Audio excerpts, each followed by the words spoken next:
롯데택배기사 노조가 수당 인상과 분류작업 전면 개선 등을 요구하면서 오늘부터 무기한 파업에 돌입했습니다. 롯데택배 측은 파업하는 노조원이 만여 명인 전체 직원 가운데 2.5%에 불과해서 업무에 차질은 없을 것으로 본다고 밝혔습니다. 현장에 나가 있는 취재기자 연결합니다. 박기환 기자.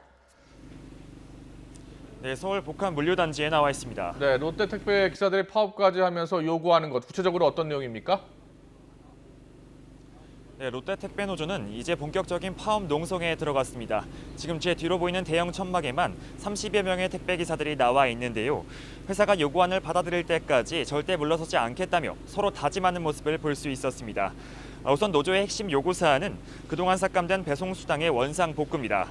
지역마다 상황은 다르지만 지난 3년 동안 단계적으로 택배 한 개당 수당이 삭감됐다고 주장하고 있는데요.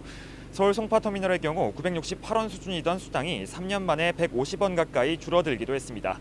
직접 들어보시죠. 세상에 1년에 두세 차례 수수료를 깎는 택배사가 어디 있냐는 거예요. 수수료를 인상해달라는 게 아니라 지금 올해 또는 작년에 깎았던 수수료라도 원상 회복해달라 이 요구입니다. 롯데택배 기사들은 여기에 날이 갈수록 배송 물량은 늘면서 새벽 4시까지 배송을 해야 하는 죽음의 위기에 처해 있다고 지적하고 있는데요. 또 분류 작업은 물론이고 택배 물량을 싣고 내리는 상하차 비용까지 택배사 중 유일하게 기사에게 부담하도록 하고 있다고 토로했습니다.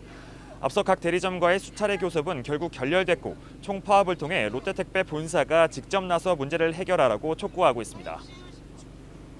네, 코로나19 사태 이후 택배 이용도 늘었습니다. 배송 혼선이 가장 우려되는데요. 네, 그렇습니다. 일단 지역에 따라 다르겠지만 우려할 정도의 큰 혼선은 아직까지 나타나지 않고 있습니다.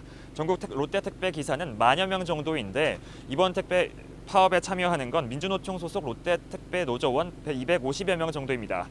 수도권의 경우 전체 기사 5천여 명 가운데 100명 정도만 이번 파업에 참여합니다. 현재 상황에서 파업 규모 자체도 쉽게 늘어날 것으로 보이지는 않습니다. 회사 측은 전체 기사의 2.5%가 파업에 참여해 문제가 없을 것으로 전망하고 있지만 소비자 피해를 줄이기 위해 지역별 인원 조정 등을 통해 배송에 차질이 없도록 하겠다고 말했습니다. 노조의 요구안에 대해선 상하차 비용 부담과 분류 작업 등 문제를 개선하기 위한 대안을 어제 발표했다고 설명했습니다. 다만 수당 삭감은 애초에 없었다면서 물량이 부족한 대리점에 지급된 지원금이 물량 정상화로 줄어들었던 것이라고 반박했습니다.